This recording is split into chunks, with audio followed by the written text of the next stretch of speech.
بسم اللہ الرحمن الرحیم۔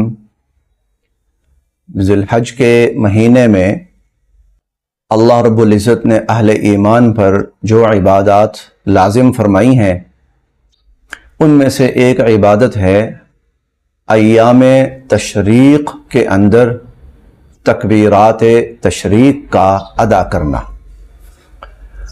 ایام تشریق کون سے ہیں؟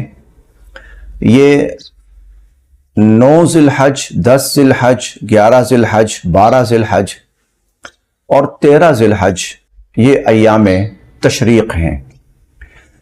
ان ایام تشریق کے اندر تکبیرات تشریق وہ پڑھنا، ہر فرض نماز کے بعد ایک مرتبہ مرد کے لیے اونچی آواز سے اور عورت کے لیے آہستہ آواز سے پڑھنا واجب ہے۔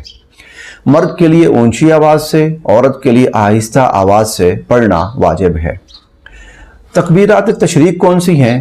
اللہ اکبر، اللہ اکبر، لا الہ الا اللہ واللہ اکبر، اللہ اکبر وللہ الحمد، یہ تکبیر تشریق کہلاتی ہے۔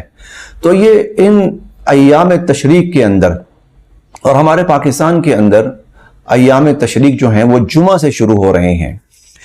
جمعہ، ہفتہ، اتوار، سوموار اور منگل والے دن عصر کی نماز تک، منگل والے دن 13 ذی الحج کو عصر کی نماز تک ان تکبیرات تشریق کا پڑھنا واجب ہے۔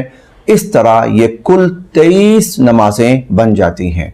اگر اس کے اندر ایک نماز عید کی بھی شامل کر لی جائے تو 24 نمازیں بن جاتی ہیں۔ ان 24 نمازوں کے اندر فرائض کے بعد ایک مرتبہ تکبیر تشریق کا پڑھنا مردوں پر بھی واجب ہے، عورتوں پر بھی واجب ہے۔ مردوں پر اونچی آواز سے اور عورتوں کے اوپر آہستہ آواز سے۔ اللہ پاک ہم سب کے لیے عمل کی راہیں آسان فرمائے۔